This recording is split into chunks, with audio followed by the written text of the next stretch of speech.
नमस्कार दोस्तों, आज का मेरा टॉपिक है सर ऑरेल स्टाइन।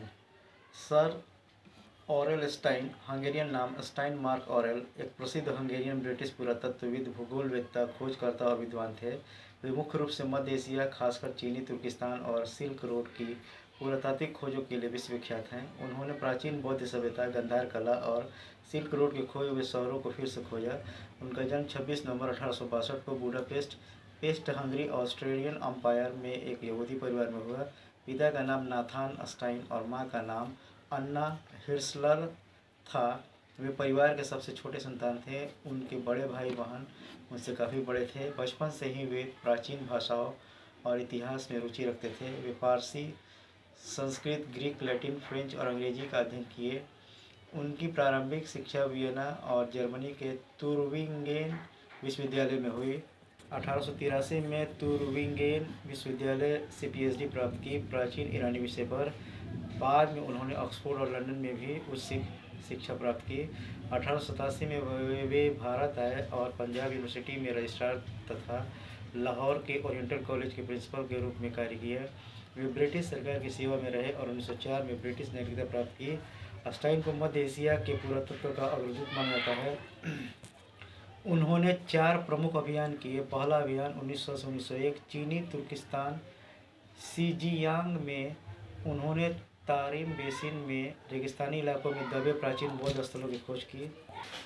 दूसरा अभियान 1906 से 1908 सबसे प्रसिद्ध। उन्होंने टुन हुआंग की मोगाओ गुफाओं, हजार बुद्ध गुफाओं के पास लाइब्रेरी गुफा से हजारों प्राचीन पांडुलिपियाँ, बौद्ध सूत्र, चित्र और वस्तुएं प्राप्त की। ये दस्तावेज 4वीं से 11वीं शताब्दी के थे और सिल्क रोड की संस्कृति को समझने में क्रांतिकारी साबित हुए। तीसरा अभियान 1913 से 16 और विस्तृत सर्वेक्षण। चौथा अभियान 1930 से 31 चीन के पश्चिमी क्षेत्रों में। उन्होंने कुल 25,000 मील से अधिक की यात्रा की।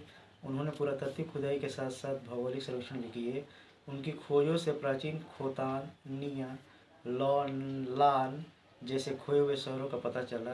ब्रिटिश सरकार ने उन्हें नाइट यानी सर की उपाधि दी। KCIE वे ब्रिटिश एकेडमी और अन्य संस्थाओं के फेलो थे। उनकी प्रमुख प्रमुख पुस्तकें उत्तर इंडिया, मध्य एशिया की खोजों पर विस्तृत रिपोर्ट, innermost Asia, on Alexander's track to the Indus, Alexander की यात्रा पर। उन्होंने सैकड़ों लेख और रिपोर्ट लिखी।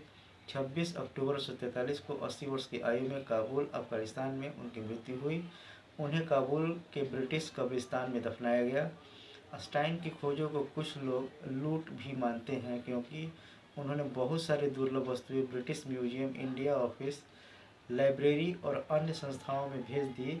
फिर भी उनकी खोजों ने विश्व को सिल्क रोड की प्राचीन सभ्यता, बौद्ध कला और मध्य एशियाई इतिहास से परिचित कराया। आज भी उनके काम का अध्ययन पुरातत्वविदों और इतिहासकारों द्वारा किया जाता है। संक्षेप में, ऑरेल स्टाइन एक विद्वान खोजकर्ता थे जिन्होंने किताबों की दुनिया से निकलकर रेगिस्तान, पहाड़ों और खंडहरों में प्राचीन इतिहास को जीवित किया। उनकी मेहनत आज भी मध्य एशिया के अध्ययन की नींव है। थैंक्स।